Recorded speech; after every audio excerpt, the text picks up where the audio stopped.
গোলাপ গাছের গোলাপ তুমি, গোলাপ হয়ে থেকো, সত্যিকারের বন্ধুগুলো সারা জীবন থেকো।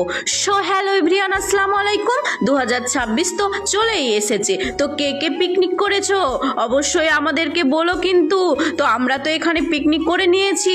তো আমরা দেখো এখানে প্রথমে করতেছি পেঁপের চাটনি। তোমরা কি পেঁপে খাইছো কোনো দিন চাটনিটা? তো আমাদের পিঙ্কি আপুর অবস্থাটা দেখো, টক চিনিটা মুখে দিয়ে পিঙ্কি আপু অবস্থা খারাপ হয়ে গিয়েছে। সবাইকে ট্রাই করাচ্ছিল, চিনি বলে সবাই মুখে দিচ্ছিল, আর পিঙ্কি আপু তো হাসতেছিল।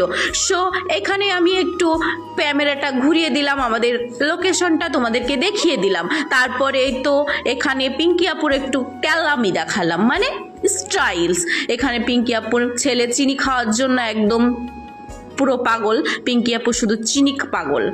তো এখানে রুমানাকে একটু টক চিনি ট্রাই করাচ্ছিল, রুমানাও তো ক্যালামি হাসি দিয়ে দিল। তো এখানে আমরা সারাদিন এইভাবে এনজয় করেছি। তো তোমরাও পিকনিক করো, আবার আমাদের মতো এনজয় করতে থাকো। তো ভালো থাকবে, সুস্থ থাকবে।